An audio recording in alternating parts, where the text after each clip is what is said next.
go around and say the norms out loud. I want to share. These are the new norms.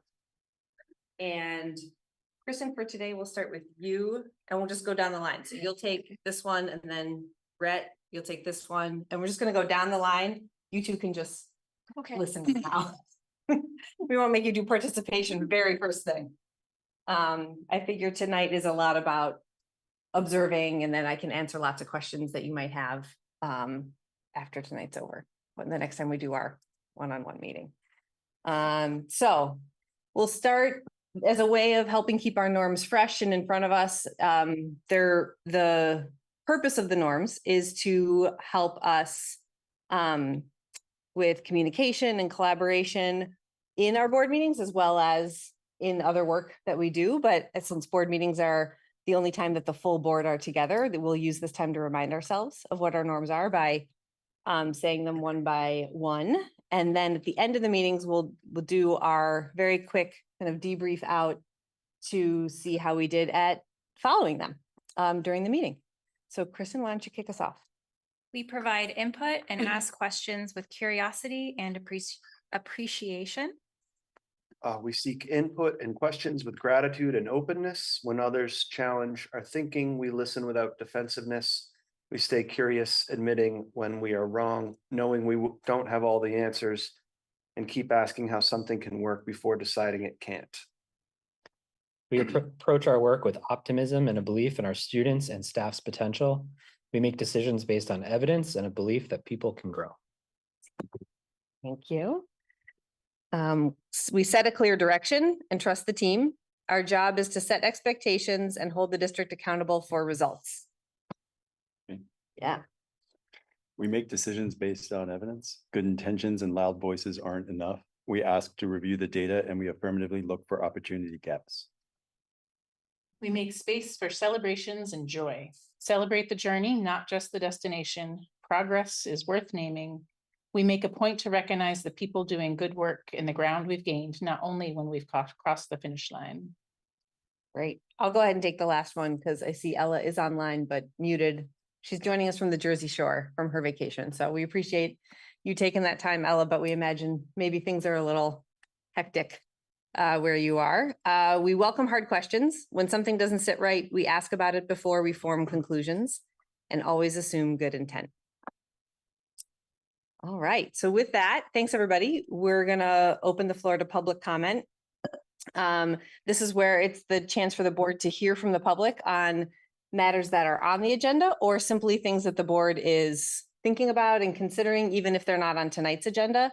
And the board does not engage with the public during public comment. It's really just a chance for us to hear and listen.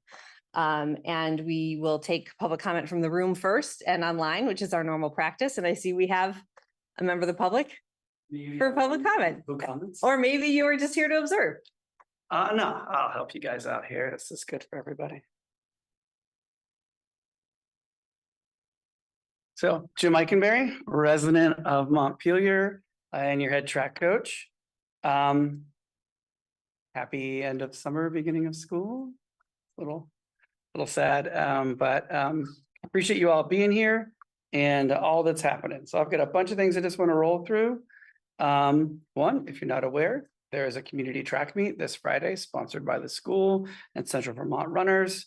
And it's in celebration and memory of our former coach, Nathan Suter. And we're going to be it's free and folks can make a donation to a scholarship fund that we're working with MHS Pi to put together and make happen. So we'd love for folks to be there. It's going to be a fun time. A lot of little kid stuff at 4, goofy fun stuff at 5, lots of silly relays and stuff. And then 6 will be for the folks who are more serious, who want to try out the new surface on the track, see how fast they can go. Deep appreciation for Tom and his crew for getting the renovations done. Things have come a long way since the end of the school year, and we are grateful. Definitely some surprises, but I think they're good surprises. Yeah, we're excited to see how it goes. And then to build from that to even more. Gonna get a squad together of folks that are interested about seeing about scholarships, not scholarships, but grant writing and seeing if we can get the next stage of the track that is not funded to a stage where it could be funded. And get some grant funding, hopefully get some support from the board and figure out if we could get whatever the next steps are. So we'll see how that works out, but heads up. I mainly want to talk to you about my thoughts related to school mergers, because I know that you're going to make a decision either tonight or soon to decide who's going to be on the school merger committee, and then engage in what I think it's a year or less to like, so that's, pretty preposterous to, in that time frame, have to like figure it all out. I think the good news is we've done a lot of work with consultants over the past 5 years. U32 has, other schools have engaged. So it's not like we're going into it with no information. So one of my thoughts is, use the information we already have to, think about like, what would it look like if we were to engage with another school district and have some kind of merger, whatever that means. I thoroughly encourage the board before anybody's like, oh, we should do this or do that, to come up with your criteria about what would make you want to accept or reject something long before somebody's offering, like, let's become the blah, blah, blah, blah, blah school district. Like, does this fit our transportation needs, or does our transportation become even more expensive? Does it fit our class size goals, or do class sizes become wildly large and, not look what we're going for? School culture compatibility, which I know is like a fuzzy thing, but it's tangible enough that I think that, we could have some markers that if we say things like, hey, our vibe is we take care of ourselves in this place, and they're like, then like, maybe that's not a good fit. Actual money savings based on a sound economic analysis. I think there's this belief that merging districts saves money, and whether or not there's any data that supports that is right.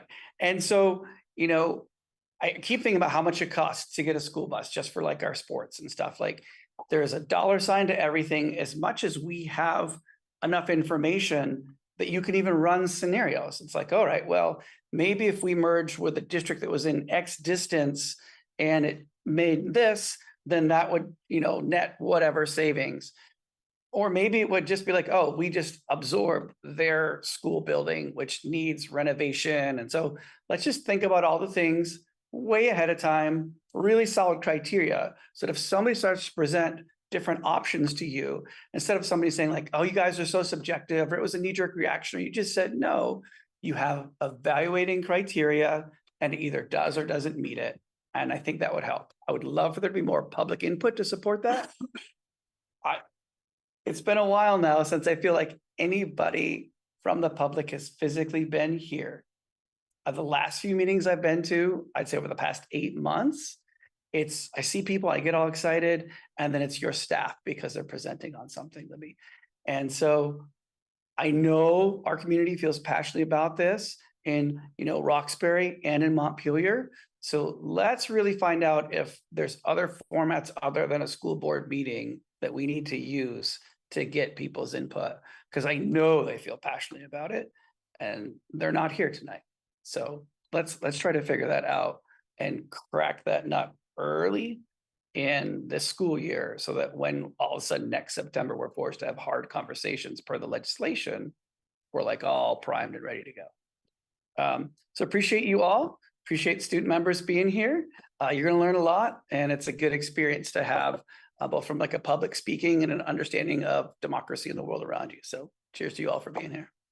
Cool. All right. Thanks, y'all. Thank you, Jim. I can stay for a little while, but I'm fresh from work. So at least I'm on my work outfit, which is all ripped and stained and out in the wetlands. Do we have anyone online? Okay. All right, so that concludes public comment, and we'll move on to the consent agenda, which is a time during the board meeting where we pass a number of things all at once that are fairly pro forma for us, fairly standard, things like payroll and paying the bills. Some of it is so that these documents can get out in front of the public, because pretty much everything we do as a public body is meant to be public knowledge, unless it is protected by statute. So part of the reason having some of these things on the consent agenda is so that the public can see them. And some of them are just kind of just standard business of the board. So the way that we handle consent agenda is we really just vote on it unless there is something that a board member wants to pull off of there for discussion or questions. So let me pause there to see if there's anything that any board member would like to ask a question about or have a discussion about. Just a quick comment. Yep. Just to highlight Libby's facilities and capital improvements update, I think it can, when you see it all, it was really a huge summer from the perspective of what the team did, both here with track, with UES and MSMS with the windows, classrooms, some security stuff. I think it was really busy and productive summer that was probably more than the norm. I think. Unless there's a flood, Unless there's a flood. then we're busy. But so in the vein of making space for celebrations and joy, I think that is a definite space for celebration. I will second that. Lots of gratitude to our custodial team for the work that they did over the summer to not only freshen up the buildings, not only do these big projects like Tim just mentioned and Libby highlighted in her superintendent's report, but just in general, just everything was like fresh, not new, obviously. They've made the old stuff look fresh. It's great. Ready for next week. And I have it on good authority that the changes to the middle school playground are a 2 thumbs up. 2 thumbs up. From lots of people. We'll take that. So Yeah. multiple thumbs. so from dozens of multiple thumbs people. up, probably. By kids. Yeah. So. That play structure was, They're pleased with themselves. that's what we like to hear. Okay, so any other items of question or discussions from the superintendents or from the consent agenda? All right, seeing none. All those in favor of passing the consent agenda, please signify by saying aye. Aye. Any opposed? And any abstentions? Okay, so then we'll move right into the first order of business for the board discussion. Mia, is there somebody in chat that we need to pay attention to? Oh, yeah. Yeah, Ella's just gonna raise her hand if she wants to join the conversation, or if I'm missing it, then anybody please just let me know that Ella's got her hand raised up there, or she's gonna send me a text and that'll pop up on my screen. Okay, so the first item on our board discussion list is the merger committee, and this is the task for the board is to appoint a member of the merger committee. That said, we don't have to do this tonight. We have until mid-September to do this. So we have tonight's meeting and our September 2nd meeting. I was thinking for tonight, what we could do is see who is interested in it from current board members. It must be a current elected board member. And also hear from members of the board and get a sense as a board of of the expectations we have of the person or people who will be representing us. And there's a little bit of a glitch in the matrix on this, in that, as people may recall, there was a law passed in the 2025 legislative session and a law passed in the 2026 legislative sessions that both had to do with education transformation and school and district consolidation. And those, when it comes to the merger committee, those 2 laws have different language. And so we are waiting on guidance from the AOE, particularly, and the language that is different pertains to representation on this committee. So the most recent law says that it will be at least 1 board member from every board that is part of each district that is part of the merger committee. And the old language says it will be proportional representation based on the long-term weighted ADMs, which are not the same thing. If MRPS represents 1 person, that might not necessarily be the representation that we have proportionality based on the number of students that we have.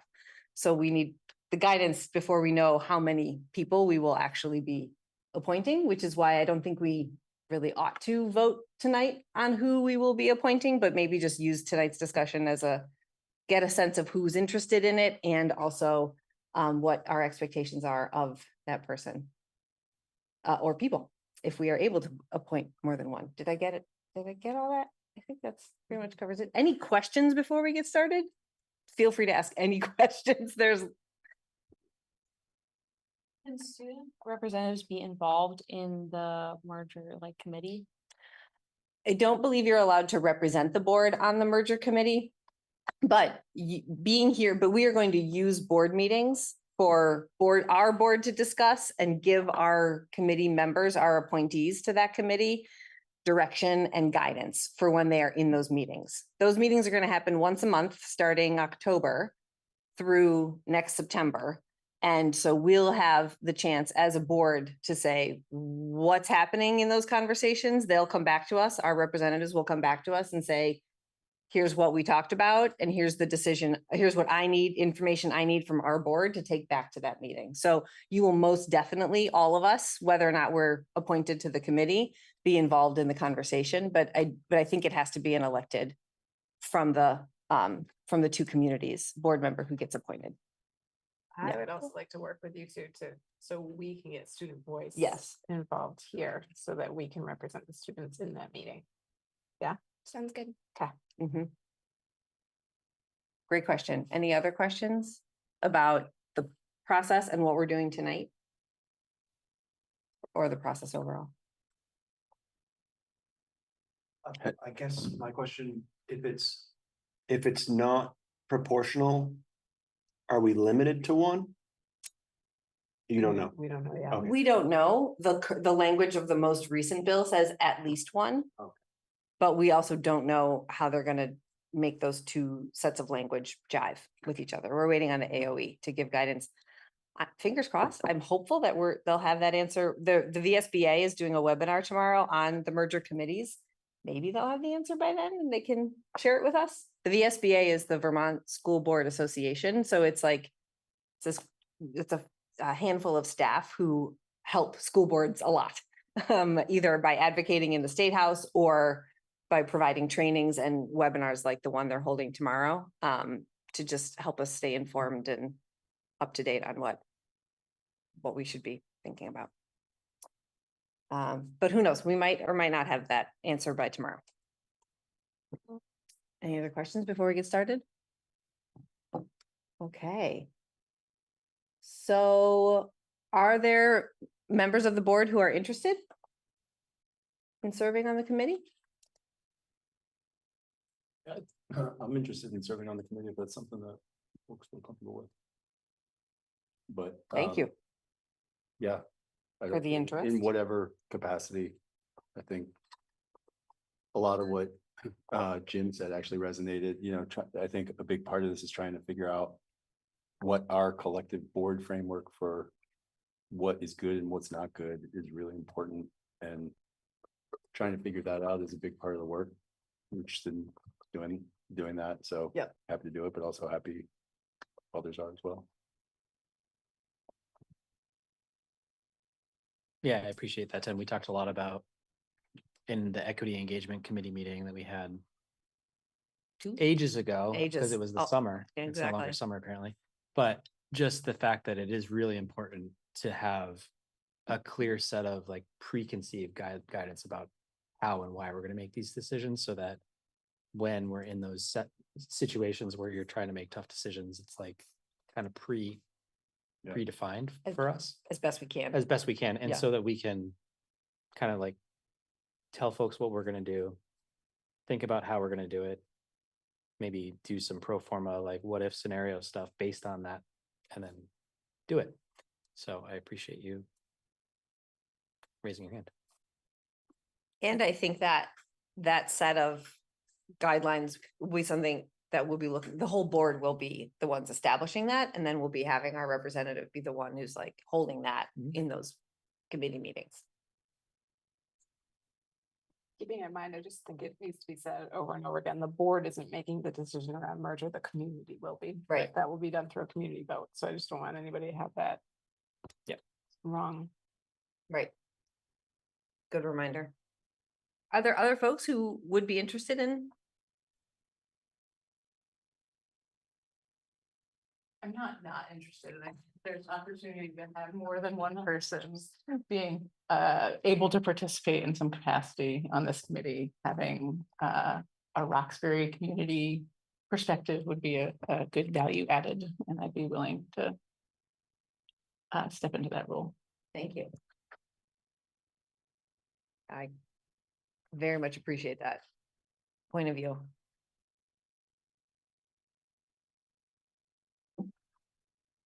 Well, like I said, we don't have to decide tonight. So if you're still stewing on it, we'll have another board meeting where hopefully we will have the guidance by then and we will make the decision on the appointment. But I think it's also worth a conversation from the board of what, if there's any things, any, you know, wishes or expectations we would have of these, of the one or two people who are representing us, you know, like how will you hold the balance of, one thing I think about is how will you hold the balance of, okay, these are the things that we have said as a board are most important to us. And as you're in these committee meetings, how are you thinking about that, but also keeping an open mind? Because I think that's also something that we would ask of our community is to keep an open mind. And I think we can lead the way on that. So anyway, that's like the first thing that came to mind when I thought about, well, this is the pretty high stakes committee appointment. So are there other things that people think about they'd be looking for from these representatives? You know, excellent note taking maybe would be another one. So you can bring back full information. No, I'm sure there's minutes and transcripts that everybody can be caught up on. So maybe excellent note taking would be a nice to have. From what Jim was saying about like engaging with the communities and Libby, you know, pointing out that this is a vote by our community. Mhm. Like when you're at these meetings, I would love to know how these other districts are engaging with their communities. Like we can come up with our own ideas, but they may have others that we don't think of that could be really valuable. So like, let's just sort of try and gather as many as possible and figure out like what might work best here in Montpelier, Mhm. so that we can make sure we're representing our community's views. And are actually suggesting something that they would vote to approve. Mhm. Yeah.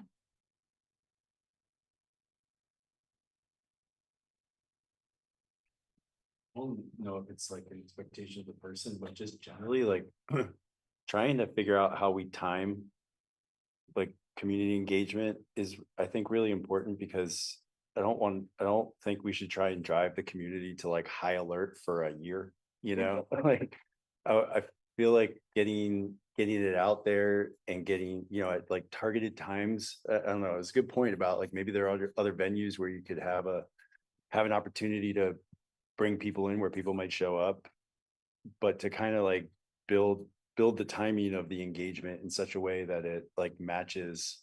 It doesn't make everyone think that everything's going on and then disconnect because nothing's going to happen for a year, or you know what I mean? I don't know how to do that, but that's something that I've been thinking about. Yeah, I think my assumption is that there's gonna be lots of forces and activities and threads of thought and conversation in lots of different forums. And so I don't know what it's gonna look like. It's gonna be like the biggest like wave that we need to surf, right? Like, Yeah. who knows what's gonna happen? And I just think that like trying to be like, for me, I think what's really important is that, and Libby put this in the district letter that you sent out this week. It's like, we should be viewed as a source of fact. And if we don't have answers that are supported by a set of facts and or data, then we should be seen as the vehicle to go secure that information to respond back to whatever concern or question or proposal or whatever it looks like. And I think, you know, there's not a lot of people here today. At some point, we would expect there to be more than one person here. And I just like, it's hard to prepare for the unknown, but I think we have to be prepared for the unknown in a way. Oh yeah, Astrid. I think one thing that I would really appreciate, and I'm sure Hazel too, was just if we're talking about merging and community engagement and student engagement, just letting Hazel and I know what kind of data you need or what kind of conversations you want us to be having with kids. Because I feel like I know a lot of kids are really interested or curious about the merging. Like I've definitely heard people talking about that. And so I think just having some sort of intention and direction with the things that we're doing in school, like maybe we could do surveys or like hold like listening sessions or something. I don't know, just whatever we want to be doing, make sure that lines up with what you guys need to know about what our students want.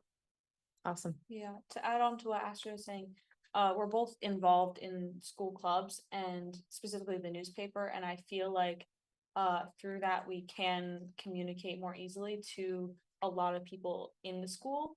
And so just to let us know if you guys need us to put out a message about people giving voice to whatever might be going on.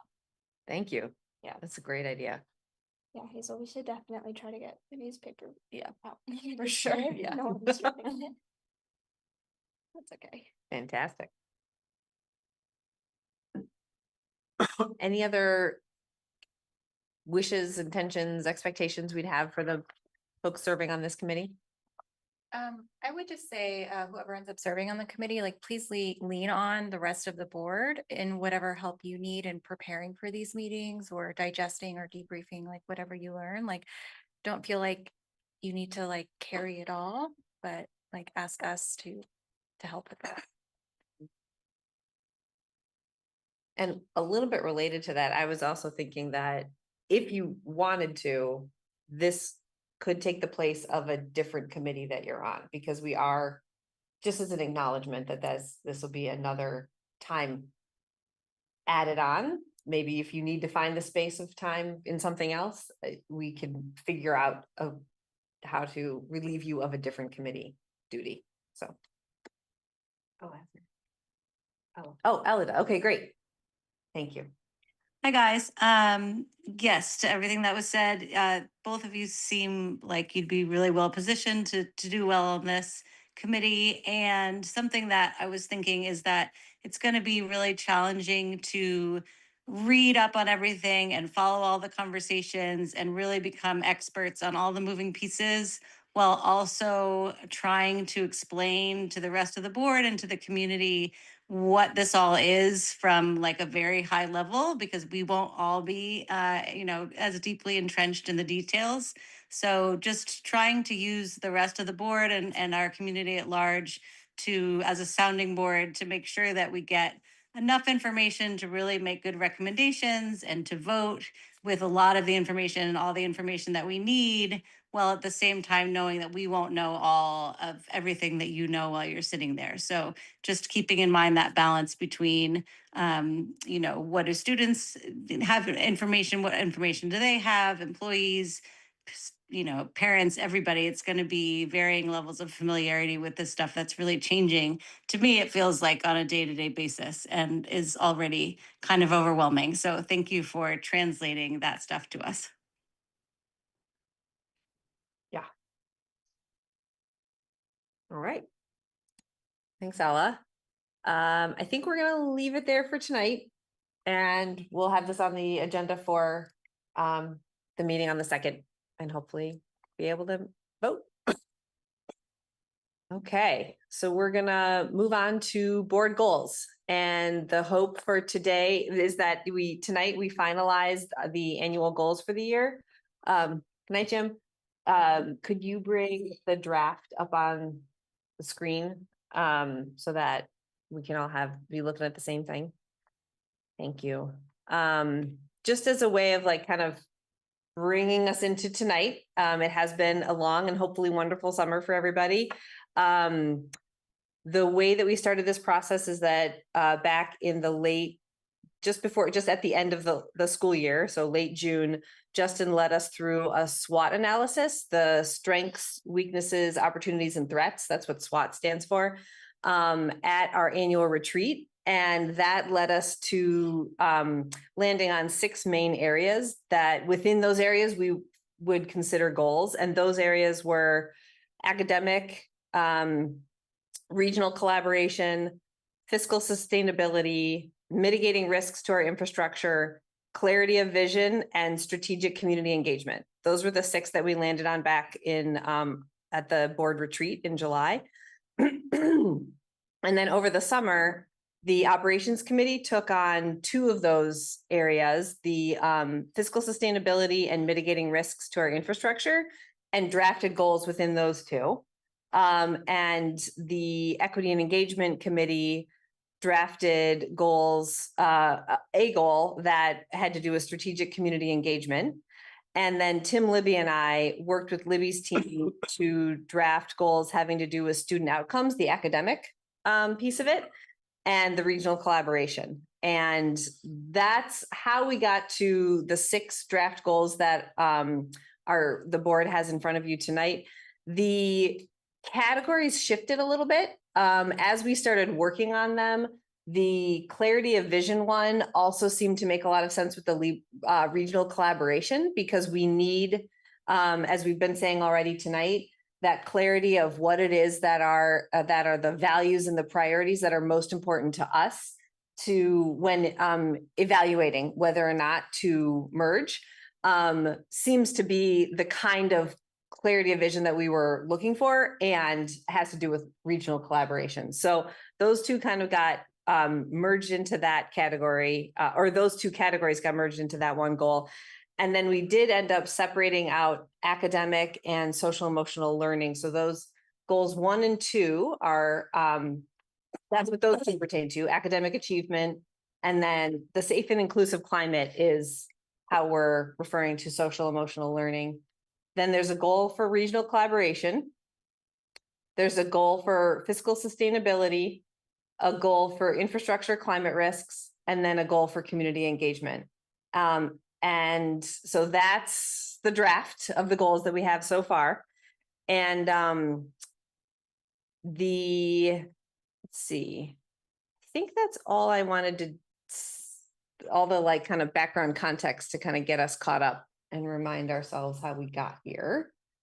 Like I said, for tonight, the purpose of the conversation is to finalize, to land these goals and be able to start using them, put them into our work plan, and start doing the work to accomplish them.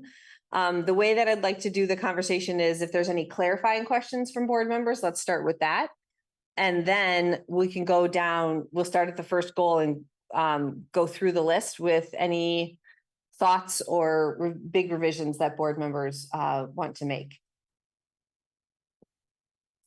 So, clarifying questions about any of the goals. This can just be kind of a free flow. As you look at them, anything you want clarified. I have a question. Mhm. For goal number 6, I'm curious how the group came up with a pilot group of 500. Like why that number? You want to take that one? That was a good conversation. Do you remember it? I vaguely remember it. You know, like we were trying to balance the current understanding of like what our response rate is to things, which is relatively low. But also identify a number that we felt was within reach and is relatively meaningful. And it's a pilot group, so that we can kind of test like the kinds of communications, the ways that we're engaging, to see that if they're working, so that we could then sort of like throw some gas on the fire and really make that stuff work for the whole community.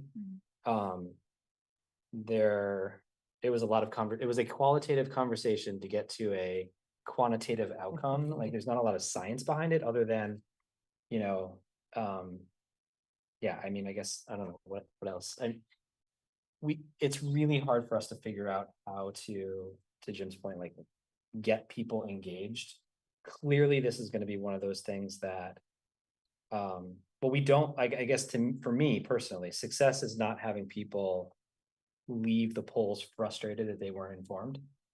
And I think that's a real risk based on just voter outreach and engagement in general. And so we were trying to be really proactive in figuring out a way where we could basically beta test some things. We imagine that, so the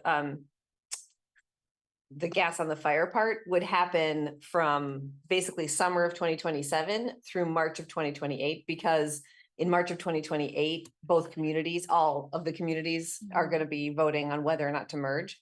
That is assuming that the merger committee recommends a merger. So there's a lot of what ifs here, but assuming the merger committee recommends some kind of merger that MRPS would be involved in, we would have then that our communities will vote on that in March of 2028. So our hope is that by testing out these various different ways of engaging the community, both in person and digitally, like online, we'll know what's kind of working by June of 2027. So that starting in summer of 2027 until town meeting day 2028, we'll be able to do those things that are working even more, so that we have more, we have an informed voting population when it comes to town meeting day in 2028. I do think we did a little math. I'm recalling we did a little math that about 2,500 people, give or take, vote on the school budget every year. So we use that as our general population and said, okay, well, if we can get a fifth of them to have some kind of engagement with us such that they can say, yeah, I get what's going on, by June of 2027, we're in really good shape to know what to do for the rest of the time until March of 2028. So. And as like maybe context, things we thought about were, you know, how many students do we have? How many caregivers? How many families? How many potential voters? That's a very specific segment of the MRPS district population. Those are people who have kids in school.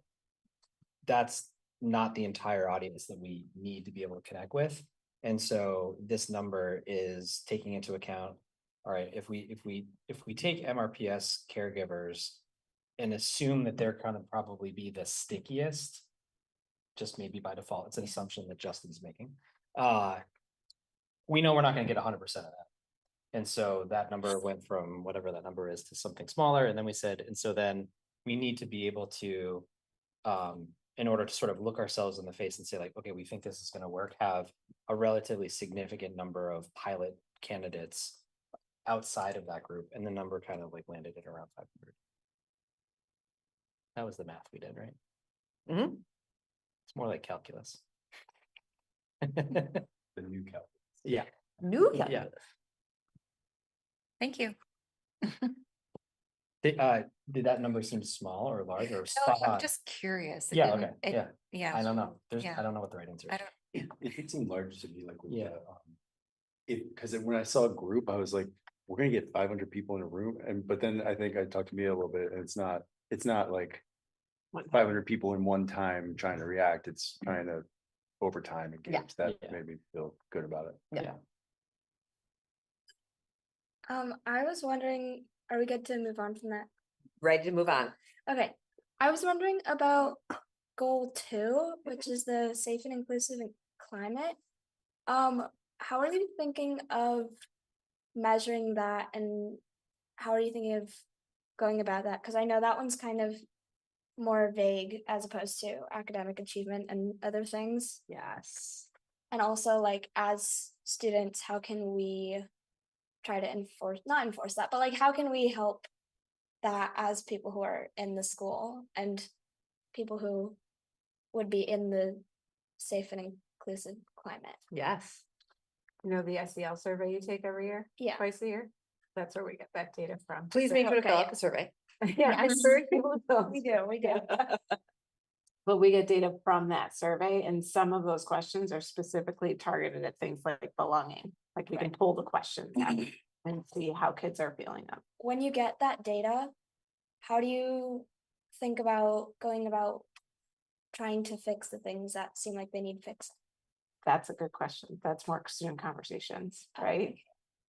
So one of the things that we've noticed in our data over the years is students who have IEPs or 504s tend to rate their sense of belongings lower than other students, particularly 504s. Do you know what those are, by the way? Vaguely. Like student support plans. Okay. Kids who have special needs or, something like that. And so that's one target audience that we need to know more, like why is the sense of belonging there less than? We could make some guesses, but we need to talk to kids to find out more. And you're right, the language here on this document is fairly broad, and there's a partner document to that, which I'll share with the two of you, that has a lot more detail in it, and it is tied to each school has what's called a continuous improvement plan that they write for every school year. And back at the end of June, the board got to see what each school's continuous improvement plan is for this school year. And so goals 1 and 2 for the board are directly tied to those continuous improvement plans, which have a lot more detail in them and are the places where Libby and her team, principals and the administrators who work in the central office, spend a lot of time looking at that and going, okay, where are we at today? Where are we at this week? Where are we at this month? And moving those schools along a progressive path toward continuous improvement. Thanks. Any other clarifying questions before we move on to thoughts and edits?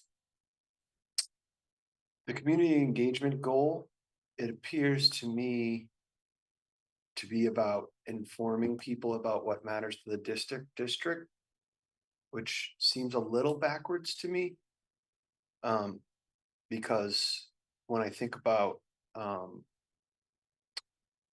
mergers, I think it reminds me a little bit of like elections, right? People are gonna vote for a party.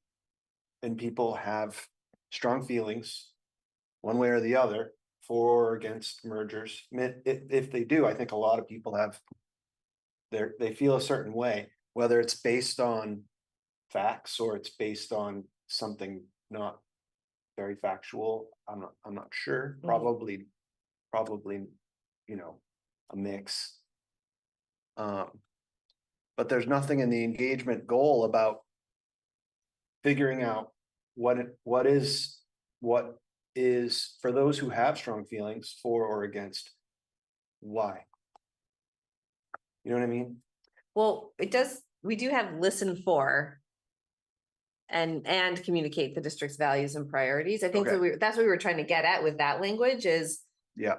as the board is developing I guess I would say codifying the values and priorities that we would use to evaluate a merger. Part of that process is going to be doing some community listening. So, and goal number 6 and goal number 3 kind of work together in that way, in that we're giving ourselves until mid-November to establish that set of values and priorities. So between now and mid-November is when we need to do work that will be doing the listening and also like testing out. I think we could start with some ideas of things like, here's our rough draft of whether it's like, here's what makes MRPS great, or here's what we want to like hold as priorities as we move into this process. We could share that rough draft with the community and say, what are your thoughts on this? Did we miss anything? Is there something you really want to highlight? What's important to you? And that's why we have that time until mid-November is to do that development process and that codifying process. And then from November through June is when we're out there sharing that with the community in more of a way that's like, this is what we say is really important to us. And we want you to make sure you understand that as we move toward this potential of merging. Does that help, Brett? Yeah. Guess so. Hazel? I was just wondering, is it relatively hard to get community engagement with the board? And why is that? Because I feel like there's like a lot of importance that goes on, and just like looking at the like schedules and stuff that we have out, there's like a lot of important topics that we cover. And so I was just wondering why that's not, like, why people don't engage with it more. I wish I had a good answer for you.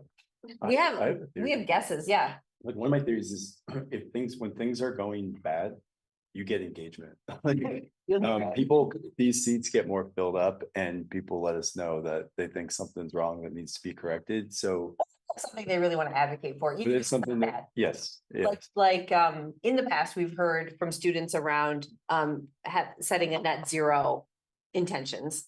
And we've also heard from we heard from a lot of folks in the community about the track. So it's that's kind of stuff, or bad. definitely there. But as a general matter, it's like if people feel things are going well, everyone lives busy lives, has a lot to do. I think that's something that I often think they're not as compelled to show up and, kind of voice the opinion. There's many other reasons. I'm not saying like everything's perfect and we're all wonderful, I don't mean to say that, but I do think seeing this in times when it's been choppier, there's been a lot more engagement, and when it's not as choppy, it's quieter. Do you guys think, like, because when things are not as, like, good going, I guess, and like there's problems and stuff in the community, like when everything's going smooth, would it help to show the community goals that we can like have, or like a kind of a future plan for something to be better? And then like once people see that, they're like, oh, well, this is going pretty good, but it could be going this much better, and then maybe they'll have more ideas on how to get there. I think that the merger conversations give us an opportunity to do that. Not to say that, okay, merging means better, but it is a very large thing that's on our not so distant horizon that our whole community will need to be a part of. So I think that's a version of what you were just describing, Hazel. If we didn't have that, then it would be really cool to be like, hey, in 5 years, maybe we'd build a new high school, or in 5, like a thing that is more of a, I don't know. This is what I can't even think of anything else right now. But I think that is, and one thing we're hoping to learn from doing the work that we're going to do to accomplish goal number 6 is, where is it that people do engage with us more? If it's online, if it's through Instagram or Front Porch Forum posts, or I don't know what, then maybe we do more of that and fewer of the like, please come to a board meeting. Or if we get a ton of engagement when we're standing at the farmer's market, okay, let's do more of that. So that's one of the things we're hoping to learn. We did a little bit of that last year. We're going to do a lot more of it, I think, this year, because we have even more to talk about, I would say, this year. Ella, you're still muted. There we go. Showing my age here. The other thing, that we've been talking about, it's great questions, by the way, from the student reps. We're so happy to have you on board. And one of the other things we've been talking about in the Equity Engagement Committee along those lines are other kind of measures that we have for engagement. I think it's important to remember that we have had budgets that pass in this community throughout the years, and there are other communities in Vermont that do not get their budgets passed, and that's really challenging for those communities as well. So that's, another way that people engage with board priorities is by supporting the budgets that we, put forward. We've also been talking a lot about other measures of engagement and how people engage with the district, not necessarily maybe face-to-face with the board, but other ways of supporting the district, wanting to have their kids go here, things like that. But definitely we're talking more about, how to have more participation. So any ideas you guys have, certainly in terms of surveys and things like that. Moving on from that, Mia, I was a little bit confused as far as how we landed with the goals and the dates. My understanding was that we were seeing it as sort of an ongoing conversation around listening for what matters to the community. The November date makes me feel a little bit nervous that it's so soon. and so can you talk a little bit more about how you guys set up those two goals to interact with each other? And what we think we actually can get done before November in terms of the goal 3? Yeah, that's a great question. I'm very happy to have a conversation about that date.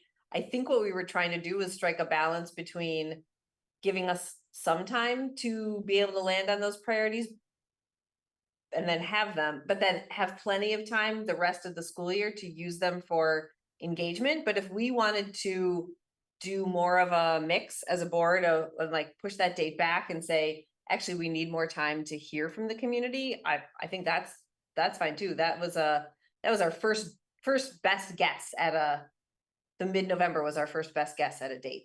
We also have some limitations with budget cycle that starts in beginning of December. Right, that's true Pretty too. much takes over board meetings. Yeah. In December and January. I would say like the first couple of drafts do, and then after a while, it's a Yeah. little bit of a, December is definitely budget. Yeah. Heavy. And Yeah, my that- thinking, oh, go ahead. Yeah, that makes sense. I think too, though, it'll be a little more clear maybe as we talk through what we mean by priorities. To Rhett's point about continuing to listen, my understanding of goal 3 was that it's a little bit more like kind of broad strokes, that priorities might mean like categories of things that matter to us, much less than like real nitty gritty on things. But I'll be interested to see kind of how we go about listening for those things from our communities and kind of trying to distill them down into things that our representatives should be listening out for. Yeah, to me, that third bullet, when it's talking about the values and priorities, it's sort of what Jim mentioned, right? It's like the framework.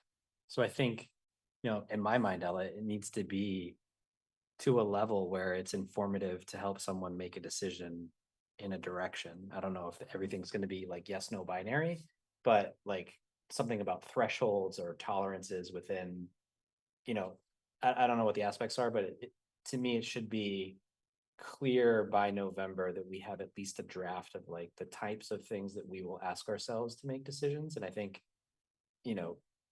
because it's really hard to engage and sort of like iterate on this, and because our audience is so large, this is going to be iterative for probably a lot longer than we want it to be, but it kind of has to be because I think that's just the way that it's going to be. And in some cases, we're not going to get, I don't believe that we're going to get to like this utopian place where everyone says, yes, that's how we're going to do this. We're going to get to a place where time is going to decide and majority is going to decide that these are generally the things that I think we need to consider. And there's going to be happy folks and there's going to be unhappy folks, but that's why we accepted this position, right? Because we like that stuff. yes. But Ella, to your point, I guess for me, when you said broad brush, I sort of started thinking, I said, I don't think that we're at broad brush. Like we need to be beyond broad brush by November, or at least know how we're going to get past broad brush, because by June, we're going to be,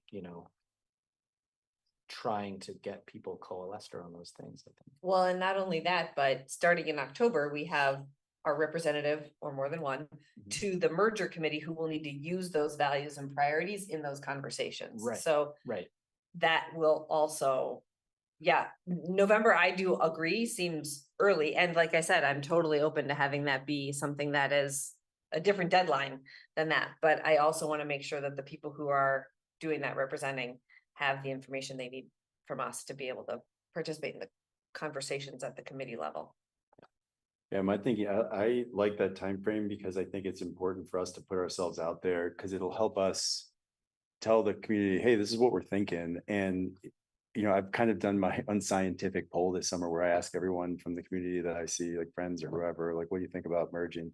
And there's always like a very fast response, like, and with very strong in either direction. But then we talk about it a little bit more and it's a much more interesting conversation than the knee jerk, this or that. And so I see this as an opportunity for us to kind of show a little bit of what we're thinking, show what's important to us, to allow people to kind of take one step past wherever knee jerk reaction they may be at the start and say, okay, these are the people we've said are entrusted to look after the school district, and they're saying that these are the things that are important to them. Well, I'll take a look at that and kind of digest it for them a little bit. And so I think getting out there and putting our thoughts out, at least on a tentative basis early, is really important.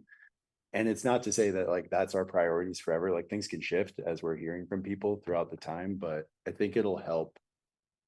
Like that helping kind of coalescing on our part will help educate the community and hopefully help them formulate opinions that are a little bit, more well thought out and based on facts.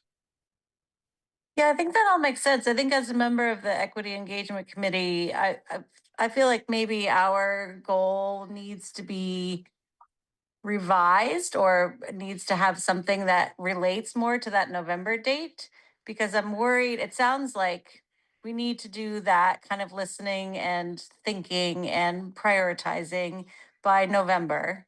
And so I'm worried that a lot of the work that the engagement committee imagined the board doing doesn't happen until after November. And so we just need to make sure that we front load a lot of that so that we don't end up in a place where we're telling the community what matters to us. We need to be reflecting back what we're hearing and make sure that we have a lot of engagement opportunities to do that listening before November. Yeah. And I'm a little bit worried about that, those two goals lining up time-wise.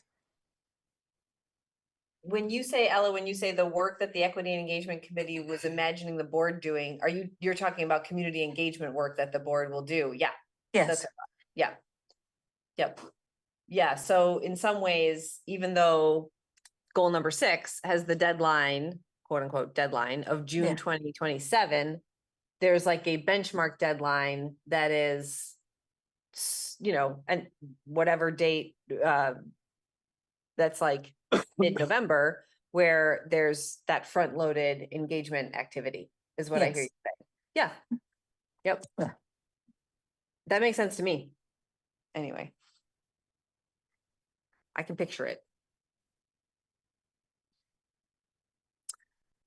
Any other, I feel like we're already moving into edits and thoughts. So why don't we just move in that direction? So any other, but why don't we scroll back up and look at, goals 1 and 2. They're, they definitely work together because they are the ones that are rooted in the continuous improvement plans of the, for the schools.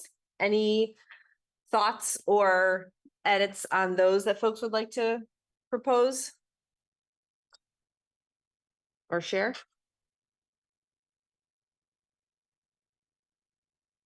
And I think I mentioned this in, my opening. This is one that Tim, Libby, and I worked through Libby with Libby's team on to help us get set, which I really appreciate.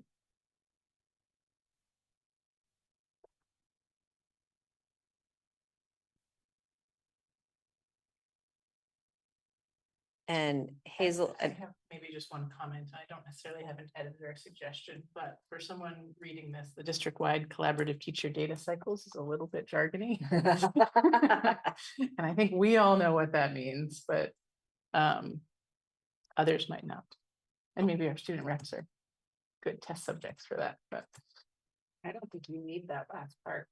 Thanks for pointing that out. Number 1, academic achievement goal.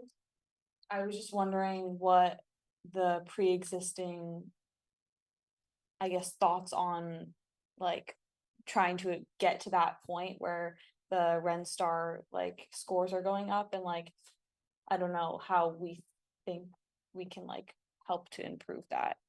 Like if anyone like already had ideas or like had talked about this in the past.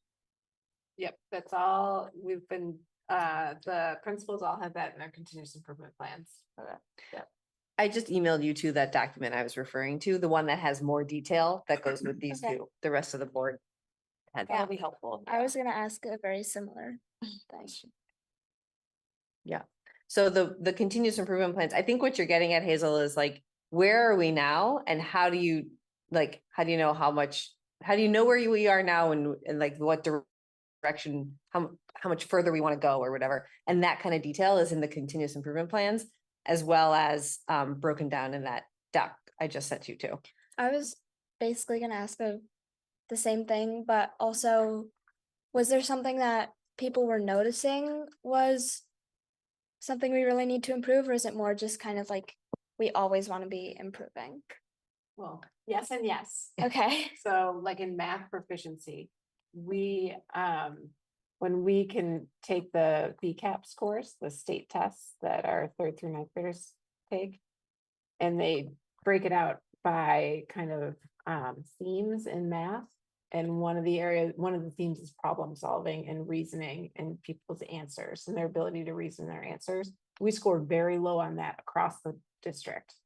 So something's wrong is when we see something low like that across the district, like we're not doing well in any grade level in that area. It's one tiny piece of math, but it shows us that there's something missing in our curriculum, or there's something missing in how teachers teach that, or there's something missing in how we understand what VCAP means when they say problem solving. Something's missing there, so that's an area that we're digging into to see where we need to do better there. So we go to like that kind of grain size. Did that make sense? Yes, thanks. So as a new board member, I felt exactly like you felt probably in June. June was when we got those. And then we had a presentation where they walked through all of this and I was like, oh, so we can get you that material so that you can see. Because there's years worth of trend analysis that kind of like leads into that. So what you're feeling is perfect. Yeah, I think reading that stuff will be helpful. Yeah, It's like, and- yeah, it's Yeah, hard. I'm looking at And- this now. And I it, guess it I was can help like, you guys I with was that. like, what are we talking about? And it was like, and here are the answers. Oh, okay, great. Yeah.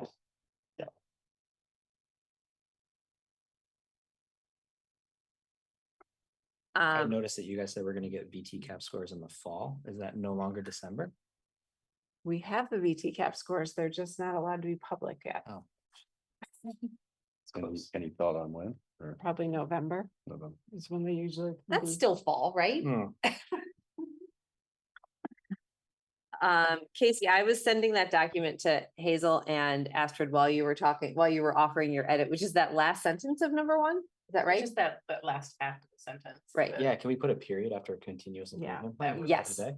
Yeah. Yes, we can. Cool. I'm doing that right now.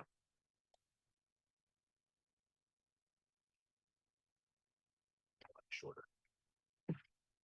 It's for me, my reaction to this is like, this is one of those things where like naturally, like the CIP process like was pre-established, and it's great that we as a board have a goal that like the general operations of the administration is going to address, because it's what they do. And so it's like, yep. And so I think it's good.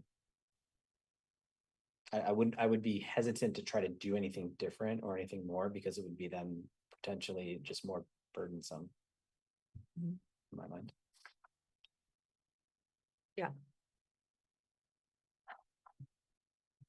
Plus one to that. We think we're ready to move on to number 3.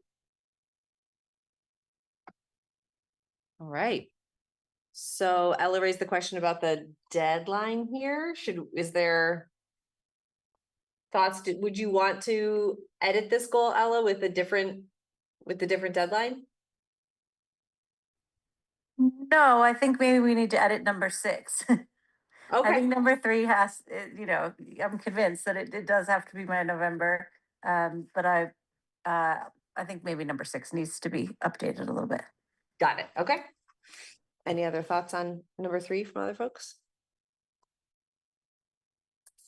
Maybe to address Rhett, your point, like, is it helpful to be like on the nose with 3 that it's going to involve or be informed by community input?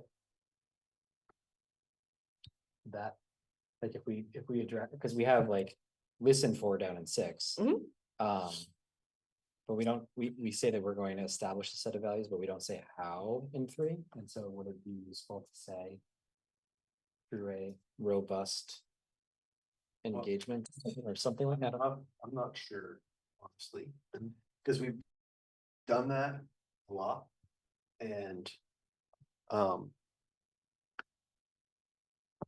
mean, we went through a long process facilitated by Nathan to really we got together a whole community that included students, it included parents, it included people that were not necessarily directly connected. And we were like canvassing our communities and pockets of Montpelier and Roxbury, trying to establish values and priorities. And you know, it's just hard to do. Yeah. It's not, I don't know, it's something that's easily done by the end of November. Well, we actually talked about leveraging, so I don't know if Yeah. I know that. And maybe we like somehow give credence to the fact that we'll give nod to that we're gonna start from there or leverage it, or I don't know. Yeah, that's definitely our starting point, is Yeah. what we already have. I think that's what I meant when I was saying, like, I think part of what we would be doing in this early part of the year is not necessarily just asking an open-ended question, but like, Right. here's what we think we've heard. What did we miss? Yeah. Or what do you want to highlight? Or But I mean, what's most important to you? Instead of on this list? established, is it confirmed? Because that may be, I don't know. Oh, I don't know. if we're- codified? Yeah. Confirmed, is that works? I don't think we're I will say, I think that the difference between what Rhett just described, which is still incredibly valuable, and what we have here is that merger piece. Yeah. That we're kind of looking at it through a slightly different lens. It's not simply anymore, what do we value as a community, and therefore what are our priorities? It's also like, how are we holding that as we think about merging with other districts? Maybe it's a difference that's not a distinction that doesn't make any difference. I don't know, but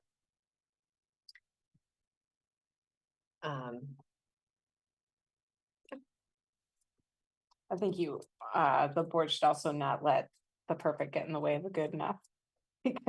Because there is statute that could change. I wouldn't be surprised if it changed, yeah, but there's statute that puts deadlines on us. And so there's a time frame within which we're working within here. yeah. And I think building a framework so people can make an educated decision when they go to the polls is an excellent thing to do. And we need to do that. And I also think we have a lot of work that we've done. And through that work with Nathan, that I don't know if they've changed so much since that time. I can't imagine, like, I can't see them changing that much. And you were elected to do some work here. So plus that with the voting public too. Yeah, I'm holding these two things where like, what part of me wants to have a conversation with as many people that have strong feelings about merging one way or another, like you were saying, Tim. But that being somehow a little bit separate from kind of identifying the values that we have and the strengths and potentially, you know, areas for growth that we identify all the time that are gonna come into play when an actual merger were to be proposed. And adding a third leg of the stool that we're not talking about is our taxpayers. As well, you know, from takeaway student opportunity, because this law is really about tax rates. It's not about student Unfortunately. opportunities for students like ours, so we need, that's a third leg of the stool that we're not even talking about yet. And we don't have the information to talk about it. That's likely, as I understand it, that's the goal of the merger committee, right? Is to sort of flesh out some. Should they get the information they need to be able to do that, yeah. And all of that is completely true. And I think does behoove us to, even though the legislation is more about tax rates and affordability, I think it behooves us to hold the piece of student outcomes and opportunities through all of this, so that doesn't get lost in the conversation about what's the most affordable way to deliver education. Right, because I would want the conversation to be, we need this, we want this, we would love to have this. So that when someone says, at what cost, like our sort of commitments have been pre-stated. And then like how we wrestle with the at what cost aspect of that decision is hard. But it doesn't, if we've already pre-stated a lot of that stuff, it sort of sets a precedent, right? And so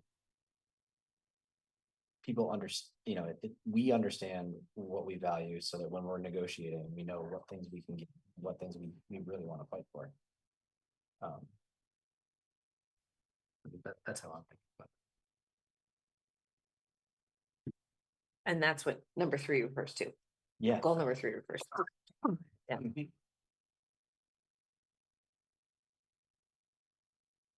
All right, I think we're gonna move on with the intent of not letting the perfect be getting in the way of good enough to get the work done.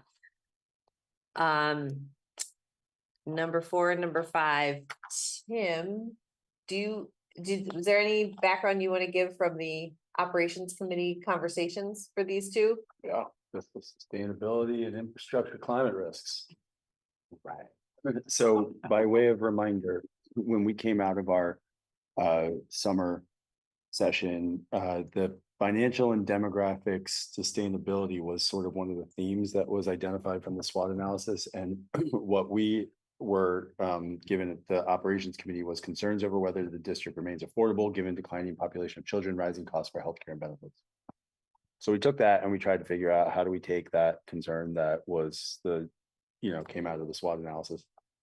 And we thought that the best way to kind of really drill down on that was to look at the excess spending threshold that the legislature sets for penalizing taxpayers. So the excess spending threshold is a number, and if we spend more per pupil to educate students, then you get a tax penalty and you have to pay more to do that. Does that make any sense?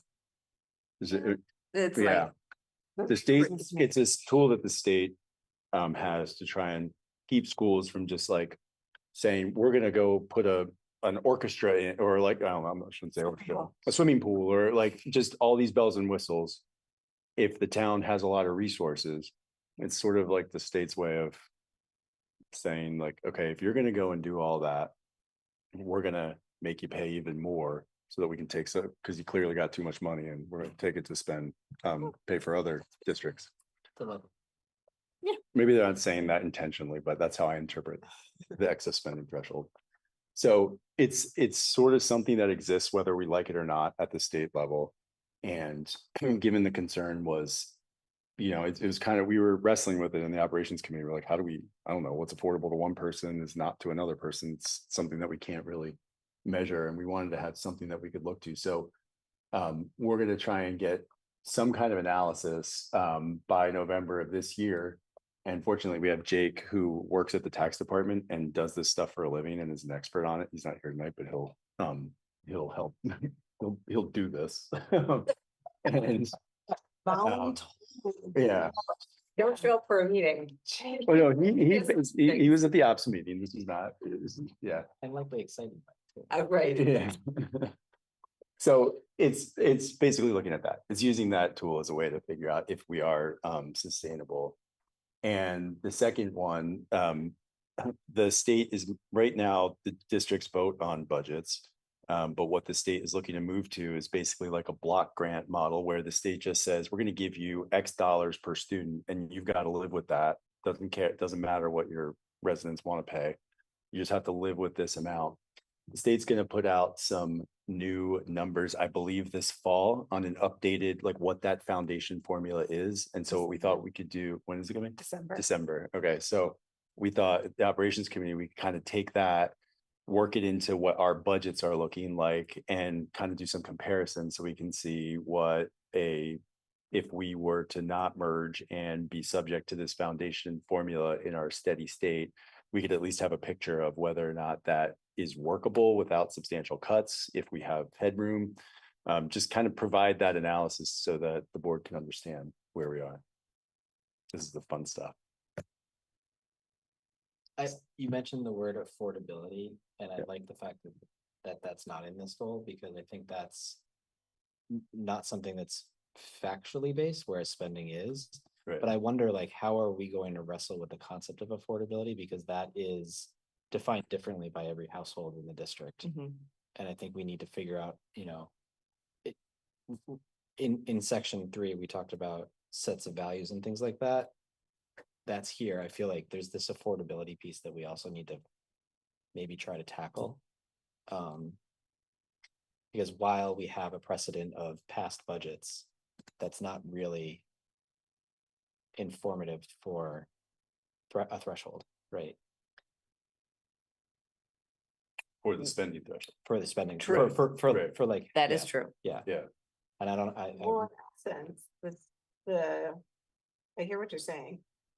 But in the 2 bullets, one is the excess spending threshold, which is what now we have to work with the foundation, with the education formula the way it is, right? Yep. Which, while many households may not agree with it, it's the state's way of saying, you are spending too much, therefore it's not affordable, right, right? If it's excess. yes, And then the second part is the foundation formula where the state is saying, this is what is affordable for Right. education by making that number. Right. So in essence, the 2 bullets could be perceived as defining affordability that way. If we need something that's less subjective than what people feel based on their budgets, sure, yeah. based on what we have available to us right now. What's the problem you're trying to solve with this affordability thing? Is it a PR thing, or is it about passing our budget when the time comes in March of 2027? I think yes to both. Yeah, okay. Like, we're gonna be in a position where, correct me if I'm wrong, but like, is the board gonna be in a position where we need to decide whether we want to dip our toes into the excess spending No. space? No. No, Yeah. this problem is that we stay beneath Got that. it. Yeah. Got Yeah. it. I'm near that. And we want to No. do some thinking ahead Fair. of time to stay away from it. And Yes. kind of, so that's looking at peers, because really it's Okay. just like, you're looking, it's, are you spending 115 and it's ratcheting down? Yeah, got it. percent Okay. of the state budget. So it's all comparison to peer. Yeah, great. Um, So we don't want to be the Dodgers, Yes. Correct. and that's our standing. Yeah. Perfect. Good sports ball reference. Everybody got the sports ball reference? Jeez. I mean, no, but I think like, I didn't know that was already sort of like this defined. Like, Okay, yeah. but yeah, that's helpful to know. that is. That's And a it's recent- helpful. I it's a think we should pending. be very clear on that, because in a conversation I had with a friend. Yeah. It was like, I heard that we could do these things, and it's like, so I think we need to, Yeah. It's allowed, but we're not. right, Right. and my answer was, I don't know enough to really reply to that, but now I have this much more information. And that's what part of this is to, I Yeah. think it's education for the board. And we're very fortunate to have Jake, who, Yeah. you know, lives and breathes this stuff. Yeah. And I think will get us all up to speed so that we can have these conversations with people. Mhm. I think that's really where some of these goals come from. Is that a fair? I wasn't there. You're a candidate, yeah. But another sports ball reference is Uh-huh. we are also not the Oakland Athletics, where we're gonna sell all of our assets and not care. Correct. We're definitely not doing that. So if folks cool on 4. So 5 is just going back to where we came from. There are significant concerns regarding aging buildings, liability of the high school being in a flood zone. You know, there's flood danger, extreme heat threatens to disrupt learning and complicates long-range facility decisions. That's what we took away from the SWOT analysis, those thinking. So the way we put that together was, and we gave ourselves the year to do it. I think we would stage these along the way, but I didn't want to say that before we got back with the ops committee to kind of figure out how we might stage these. I think putting a continuity of operations plan in place so that if, you know, the flood didn't happen on July 10th or whenever it happened, say it happens tomorrow when we're about to go back to school. What do we do? Like, and it doesn't need to be like everything from the ground up, but just a general plan of like, how would we address what is one of the more likely threats that we may face. So doing some work, excuse me, on that. And then the next two kind of go hand in hand. we've been carrying forward basically some money in the piggy bank. That's what we call our fund balance. And this year we utilized some of that money to upgrade the windows and fix the windows and the playground over at MSMS. We are, I think, putting more attention on that money, both in the money that we currently have saved and in how we fund that. And so this year, I think we were thinking of putting together just some more policy around it. Like, what do we think is a good plan to fund our capital fund for improvements every year? Do we think we should use fund balance to lower taxes, or do we think we should invest it and use it to defray borrowing needs? So those two things, and the 3-year time horizon seem to be reasonable, because like with all the merger discussions, you can't really plan out more than 3 years at this point. It would be kind of silly until we see how this all shakes out. So that's the thinking on those two.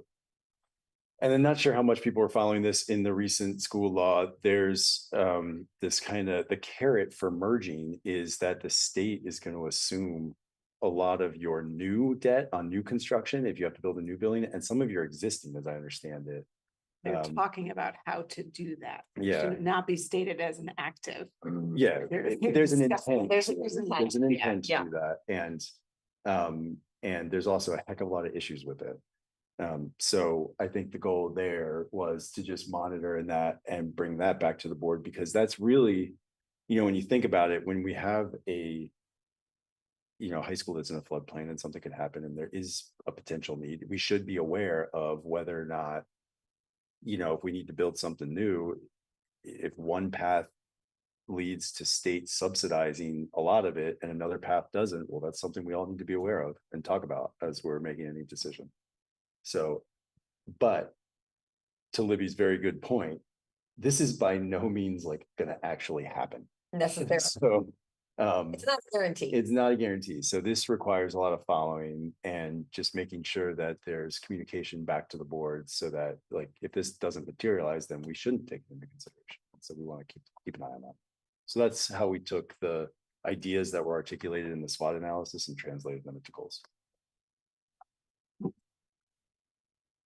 I have a question. Yeah, Kristen. Tim, so back to the potential state aid and construction. Yeah. And they're just having conversations right now, but is it anticipated that there's gonna be more of a concrete idea of like how they're gonna go that can help inform the merger discussions that we are having with the community? They won't have anything decided by the time. Well, they might. I think by the time we vote, so like, By the time they vote, maybe. Oh, but in not March of the- 2028. but not by like this. I think, the legislature's not in session, so I think there are conversations that I know are happening right now on, how and whether, but I don't think anything will get decided until the next session, which would be January through and more likely June, Yeah, that's. So probably by the that kind of thing. point, I think we'd have, but that's an important conversation that we should kind of monitor. And that's the idea here, is that as that's developing, we want to make sure that the board kind of understands it. at least And they've where it had a is. goal for school construction for the past, 3 bienniums. They- So they've it's- named it, yeah. They used to do it, I think, before like in the 08. 80s. I thought it was into the early aughts. I think it was too. That was the last thing I Yeah. saw, is that it was the recession. It was the think- recession in 2008 or 2009 where they said, Yeah. oh, we don't have the funds for school construction statewide. A statewide fund anymore, so Yeah. it's been since then, so almost 20 years. Right. So, and it's always been something they wanted to bring back in schools. Like, I don't know if you're reading those stories down in Woodstock with their school, like that just sounds terrible, like the stuff they're having to face. And so I think it's a really important thing, and it would be great if the state could do it, but state's not flush with cash to support that. I think our office did a report on it. I think it was something like deferred capital needs in schools statewide were somewhere around $6 billion. This was like Jeez. last year. So, and that's on a budget that this past year was $9 billion. So it's Which is lowballed. When they went through our facilities, they said new windows at UES would cost $3,000 a window. yeah, right. So there you go. They actually were like 10. 15 Yeah, to 20. each window. Per window? Each window, yes. So it's, You're gonna make these it's something, but that's the big carrot. of merger, really. I mean, the big financial carrot that they're hanging out there. And so it's a really important thing for us to be mindful of. And I just want that to be, I think the ops committee can like sort of own, well, because Jake and and we can This kind we're of- watching Mike Mike. watching that all. This would be the kind of thing that Mike would pay attention. And Mike would to. pay attention Mike to it, Concessi is our chief financial officer in the district, and this is the kind of thing he would pay attention to too. Yeah. So one question I have for the rest of the board, very big appreciation to the operations committee for thinking this all through. And it's important that the board agree that they got it, you know, like, as Yeah. Tim said, they took what we said were some of the main themes coming out of the SWOT analysis. Do these, if we accomplish these goals this year, are we making progress in addressing those themes? I think is the big question for the Yes. board to answer. I see Ella's got her hand up. Yeah, I really appreciate, guys, these goals, because I think it really reflects a lot of what we talked about in our annual meeting earlier this summer, which is the dual tracks that we all have to do this year and for the next couple of years, which is running the district and Right. meeting the needs and exceeding the needs of our kids and, explaining things as they're happening to taxpayers and the rest, and doing some of this newer thinking around mergers and all this that's evolving. And I think these really bring up points that we would need to be talking about and thinking about from an ops perspective, regardless of the stuff that's going on with the state right now. And it seems to me like good fiscal management to be doing all of this, regardless of the new constraints or maybe opportunities that the state is bringing to us. So I think you guys nailed it on both those things. And these are things I would want to see, even not in this context. So thanks. Awesome. So, Thanks, yeah, Bella. my reaction was that I think you did a really good job consolidating all of that stuff to this, and I think it focused on what we wanted to talk through, and I don't think you left anything out. It was a really good meeting, actually, with Libby and team, and and Scott and Jake and everybody. In case he was missed. The spirit of Casey was informing all of it. I think we'll want to talk about that second bullet a little more because I think you wrote this before you took a tour with Tom in this building, because the flood mitigation that's been done here is, Yeah. there's not much more we can do. That was pretty cool, actually. I'd commend that to if Tom or you were willing to give another one of the board members, like walking underneath like this building and like crawling around in all different places. There's no actual physical crawling, There's no physical problem. It's like, you know. I don't know, there's like, you can drop down and what's like walk around all below this stuff and see how they've mitigated where the water came in during the flood. That would be a cool newspaper article for the student paper. Get some pictures. Yeah. In the boiler room. I love that stuff. You guys might enjoy it. Look at the UES, it's the best one. Yeah. So I think we have more conversation to have, like, on what we actually mean. Yeah, I think With that's that fair. bullet, because Yeah. there's been a considerable amount done, and unless we're talking about putting up large flood barriers, Right. there's not much more we can do. Yeah, so I think maybe the question is, are there other resilience things that we Yeah. could do for our buildings? Yeah, I mean, again, to shorten things, you could just put on a 3-year time horizon, put a period there and call it a day. Yeah, Like, Yeah. you know what I mean? I'd be happy with that. I think that would be so. reasonable. Well, and maybe it's to the point of communicating what that is for me, a lot of the conversations that I have with people about mergers, they bring up, well, we have a high school in the floodplain, so don't we have to think about a different solution for the high Yeah. school? And so, if there's more information that can be shared on a broader level, that doesn't include crawling under buildings, then maybe that could be more of like a communication of what has been done, or, kind of an update. Because I think that comes up a lot for people in the merger conversations, is what more can be done and how safe are things and what should we be doing anyway. Yeah, that's a good point. That's a good point, because when I came away from that tour thinking, if the same thing happened, if the same exact flooding event happened, I mean, obviously the fields would be the same, but I don't think the school would be the same. What happened? in the school. We're better, it's better. Yeah, well, the bulkhead where all the water came in, isn't there anymore. Yeah. So, Yep. That would be a good vlog. You could bring back your vlog, be down there with the camera under the building. Yes. Yeah, that feels like important information to have. School board member to tell In his head, he's like, I'm gonna do that on Tuesday. Right. That feels like important information for people to have as we Yeah. move toward, a vote. So it's good that it already is in the works and near, sort of near its endpoint, really. That's great. Yeah.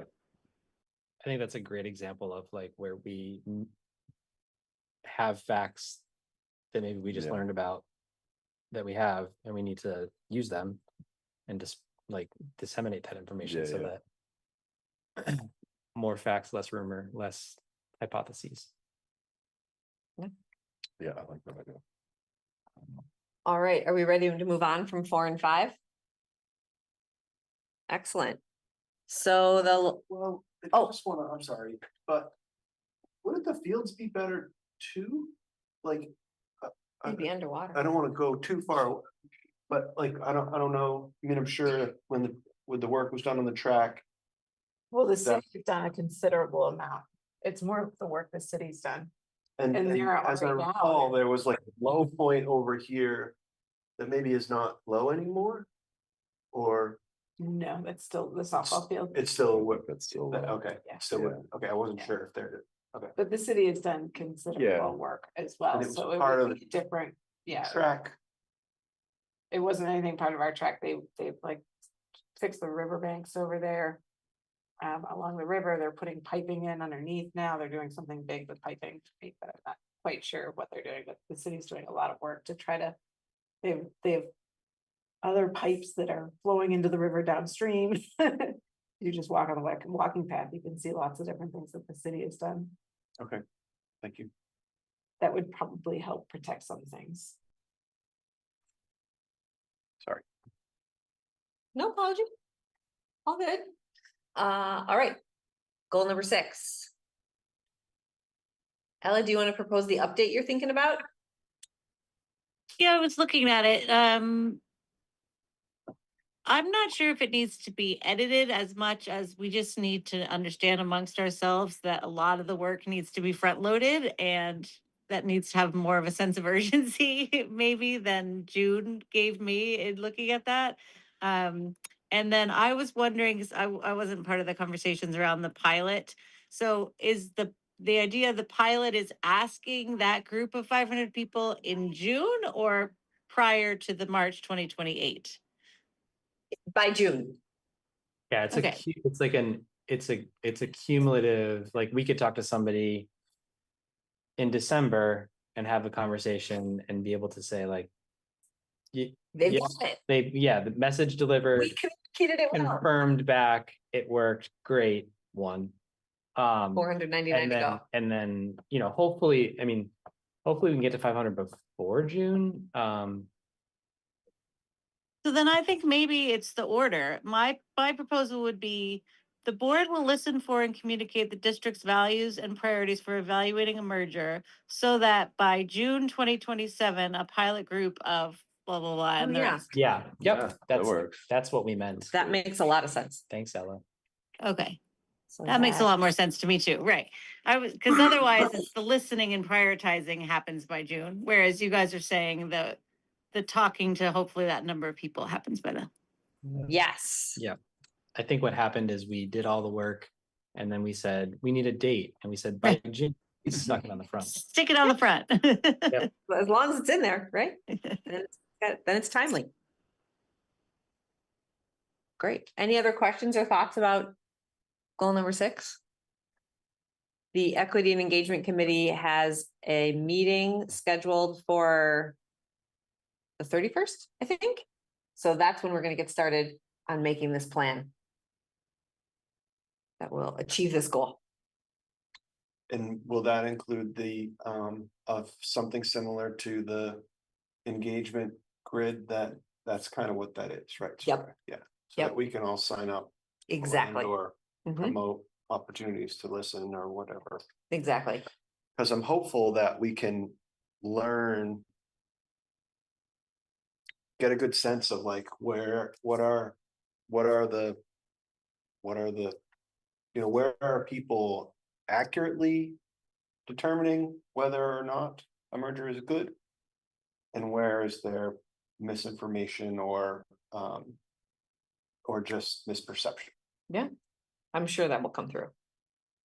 Yeah. All right, well then, let's vote on these goals. Is there a motion? I move to accept the goals As written? as written. Great, thank Right. you. Is there a second? Second.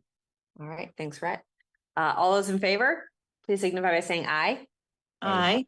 Hey, Yeah, you can if you'd like, but I'm sorry to say, we wouldn't, if it came down to we have to actually count the votes, we wouldn't count your votes, but we would love to hear if you also accept and are in on these goals. So, awesome. Any opposed? Any abstentions? Great. Really, really good work, everybody. And thank you for all the efforts put into drafting these, thinking about them, processing them, and also the efforts to come to accomplish them. All right. And I'll also say for our new members, oftentimes there's a first motion, a second motion, and then there's an opportunity for discussion, not in this particular example, because we're talking about it beforehand, but that will be where that discussion is where you guys can ask questions and offer that's where we'll be taking your feedback. Not the only place, but a really Yeah. good place. Yeah, thanks, Red. Okay, so the last item on our board discussion part of the agenda is principles, norms, and protocols. So the board did some work in the spring with, I wrote a rough draft for the board to use as a jumping off point. And then at our July 2nd, our annual retreat, we highlighted the communication and actions that we thought would best support working together. So if folks who were there remember, we paired up into pairs and then kind of like worked that into those pairs, worked those larger themes into norms, which is what we have written here and we tried out today. And we got the draft a little further, but it wasn't quite finished. So over the summer, Ella and I did a little bit more revising of the norms. And that's what you're seeing in front of you for the norms. And we did some work on the principles and protocols as well. And the principles and protocols are all in that document that is linked in the board agenda. We happen to think this is in a really good place, a place that is definitely at that good enough. Let's start using these things and then we'll learn more about how useful they are to us. If there's anything that's missing, anything that's really important to us.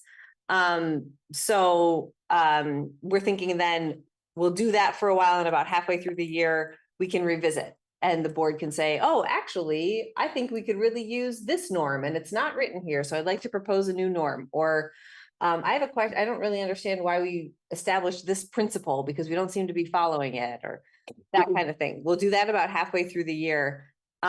So tonight, unless we've really missed something, I'd like to not do a ton of revisions because again, I think we're in a place that's good enough to get started using them to learn more. That said, if you do see anything that's majorly missing or whatever, we definitely speak up. I'll move adoption of the principles, norms, and protocols as written. Oh, okay. Is there a second? Second. Justin seconds. Any discussion? We'll put discussion here.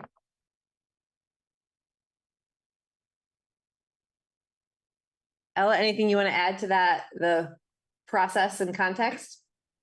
No, I would just say for the new student reps that the idea with this is we're trying to really make clear the ways that we operate and work so that the work that we do is accessible and transparent. And so that people can quickly kind of become comfortable engaging with the board or being on the board, and that we can also hold each other accountable to these things that we've agreed to in easier times, and to quote Tim, choppier times, as we anticipate might be coming up as well. Yeah, that was my thought, Ella, is that this is like really well timed. Like I have always wondered how to email, which is kind of funny, but now it's like I know how to email. Yes, And that's really helpful so that you're not trying to figure out how to do this on the fly and you just know. Yeah. So thanks for putting this together. yes, that linked, that the one that Justin's referring to is the linked document at the bottom of the protocols, where what to do with an email you receive, or what to do if you want to email the superintendent or the board chair, is all spelled out. Because as a public body, our emails are, you can FOIA them. Somebody can submit a Freedom of Information Act for emails pertaining to any topic. And so we want to make sure that we are communicating over email in the same way that we would with any in-person, in a board meeting, in any public setting. And the other thing that we want to avoid is getting into any kinds of ongoing board conversations over email, because those are board discussions then that we should be having in a public setting, and not over email, which is not easily accessible to the public. So that's why there's some very specific protocols for what to do when you have received an email or you need to ask a question. Any other discussion? Okay, all those in favor, please signify by saying aye. I Any opposed? Any Sorry, I absent? was muted. Oh. Aye. Aye. It's getting dark where you are, Ella. It is. I'm hiding from my children who are being put to bed. I think that's wise.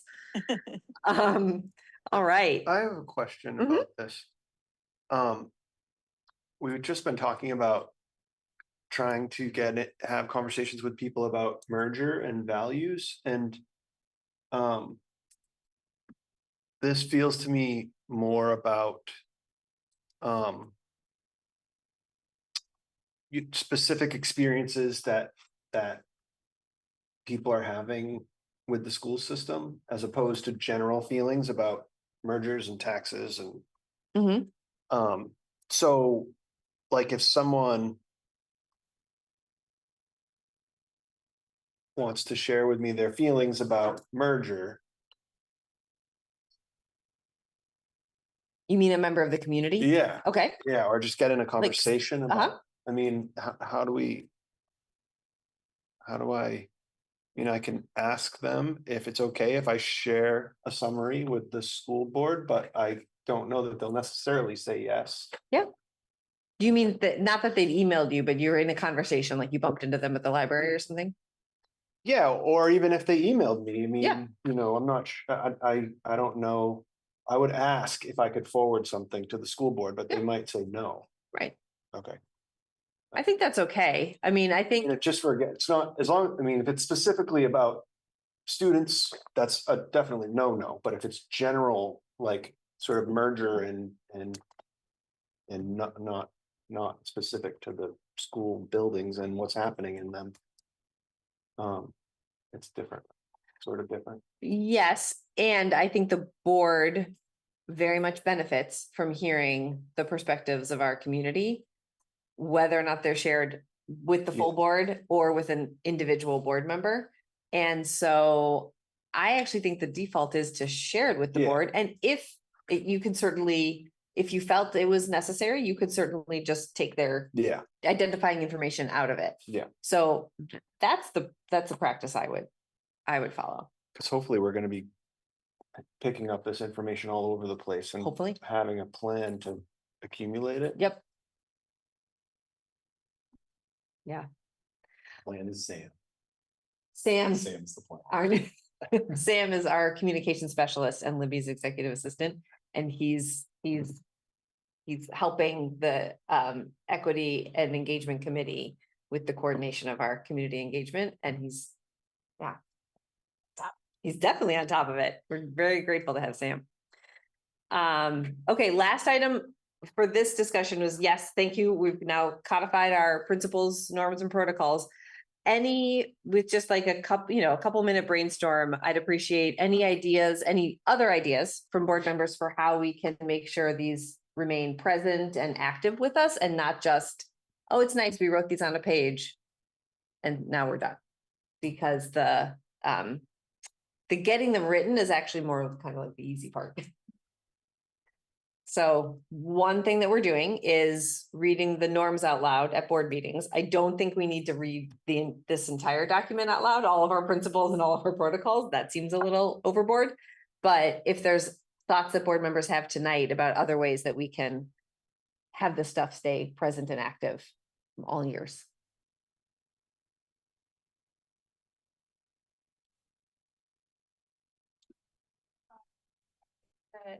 If somebody has an idea or is sharing an idea on anything really related to the board, maybe as like, I guess, backup to whatever claim they might be making, they could take something from the protocols and like voice that or like reaffirm that specific rule Oh, or yeah. something. Uh-huh. Just like in the discussion. Like, and then I'm it doing this because. Yes. Uh-huh. And then I feel like that can help remind everyone of the different board rules or protocols or whatever. Mhm. So, Mhm. yeah.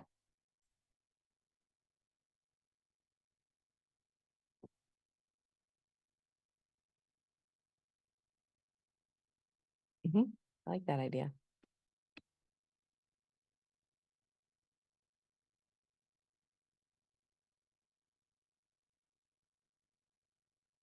Any others?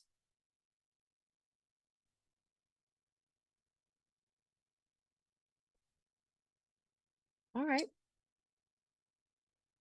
Were you gonna say something? Okay.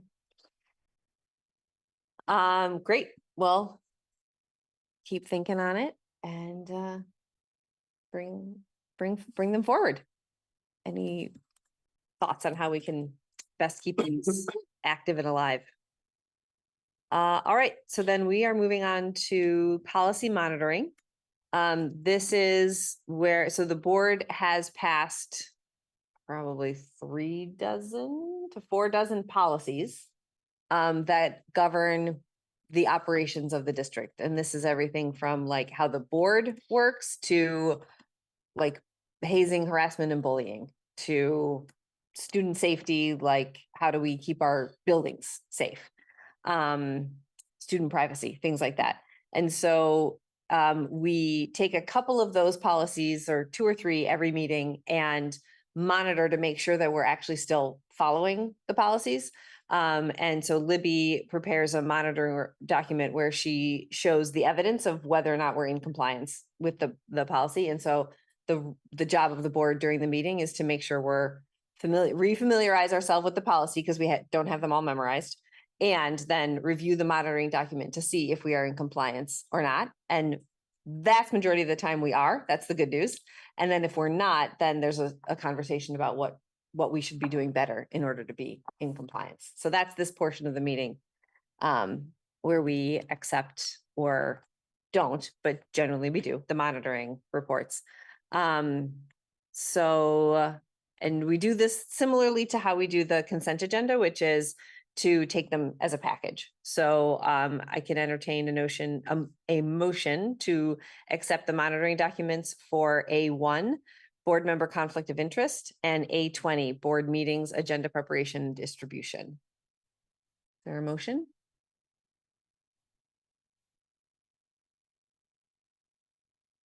So moved. Thanks, Tim. Is there a second? Second. Thanks, Casey. Any discussion on either of those monitoring documents?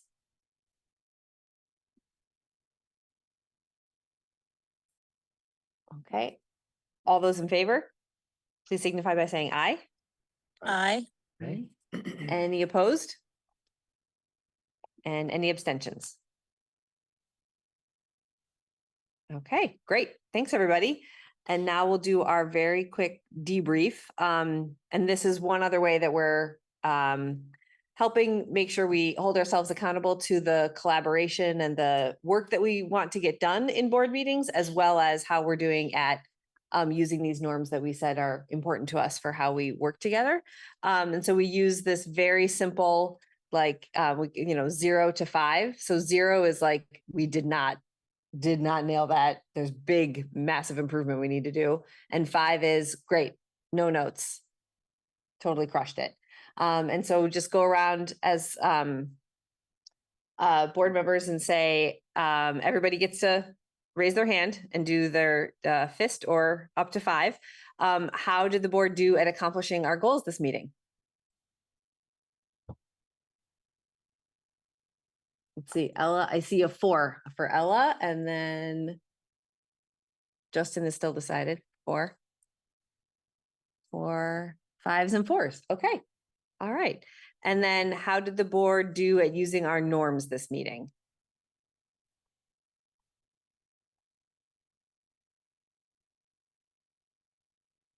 Five, 4, 5. All right. Thanks, everybody. I'm seeing mostly 5s and 4s there as well. So good meeting.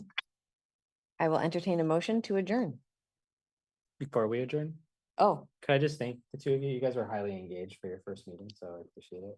And we're excited to have you. very. Yes. Would you like to make a motion to adjourn? I motion to adjourn. Is there a second? Second. All right. This one doesn't have any discussion. All those in favor? Yeah. Aye. Any opposed? Any abstentions? All right, we're out of here.